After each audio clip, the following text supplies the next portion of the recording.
Greetings, Stephenians. In our last essay, I asked you to write a thesis statement. It will be the roadmap for the rest of your essay. Now it is time to write the essay. First, let's talk about the importance of writing. Regardless of what profession you choose, you need to learn to be a competent writer. It is one of the most important skills you can acquire.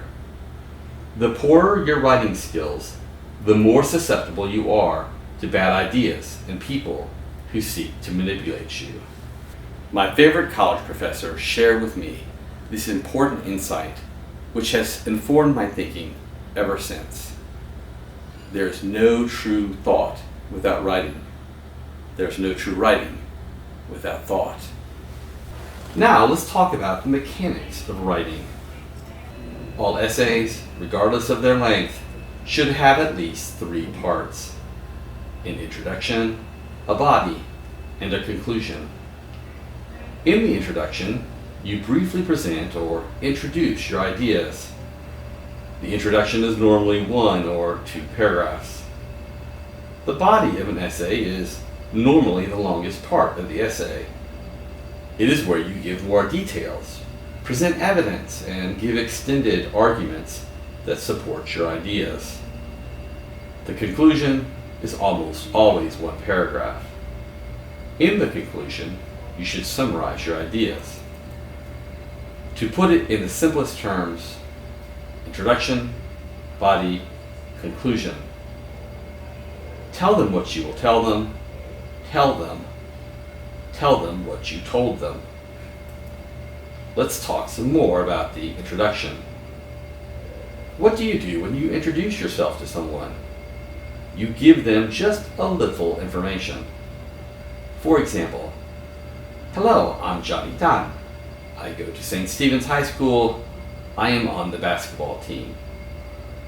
You do not need to tell them everything about yourself. That is the way you should write your introduction. Let's say that your thesis statement is: the state of California should reduce forest fires by upgrading the old electric power lines and transformers which cause many of the fires. You will include this statement in your introductory paragraph. You will also briefly introduce 2 to 4 ideas that support your thesis statement. You could call this a thesis statement paragraph. Like your personal introduction, you will not include every detail. Let's think about 4 ideas that support the thesis statement. 1. A green energy mandate from politicians funneled resources away from power grid maintenance. 2.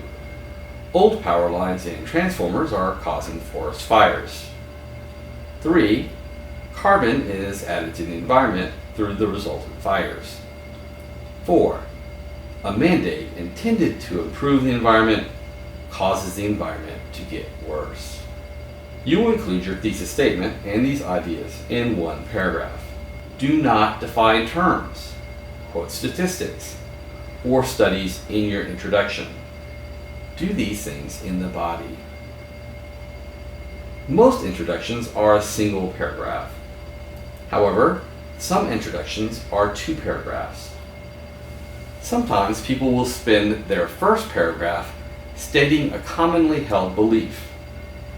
They will follow this with their thesis statement paragraph, which refutes this common belief.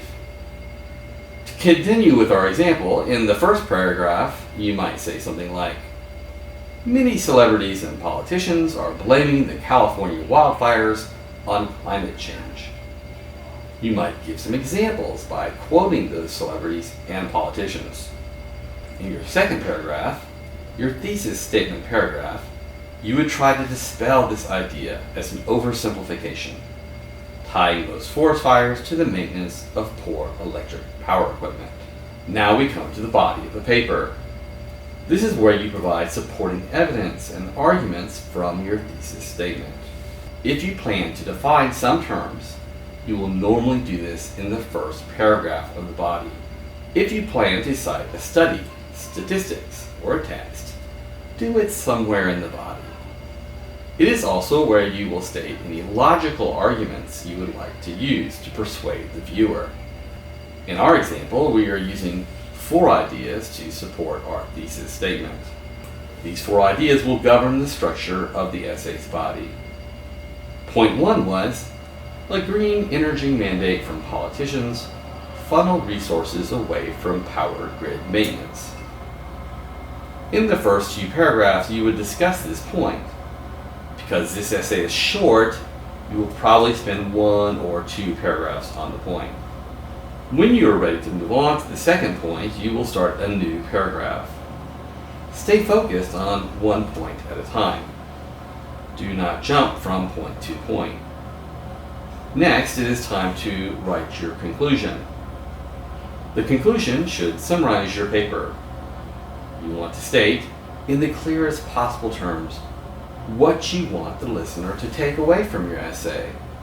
You would normally not restate your thesis statement word for word. However, you want to remind the listener of your thesis statement and its supporting ideas. Do not introduce any new ideas in the conclusion. Do not define terms, quote statistics, or studies in your conclusion. You already did that in the body. It is okay to bring in a new quote in the conclusion, but only if that quote reinforces ideas that you introduced earlier in the essay.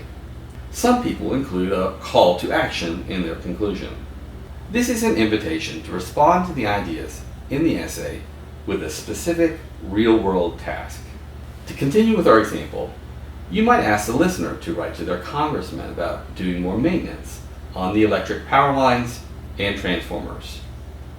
If you lived in the state of California, that is an action you could take. If you were writing a paper about the plastic that pollutes our oceans, you could exhort people to dispose of their trash appropriately. Throwing away or recycling your trash would be the real-world action. You are now ready to begin writing. It is not an easy task, but regardless of the profession you choose, remember, writing is one of the most important skills you will ever learn.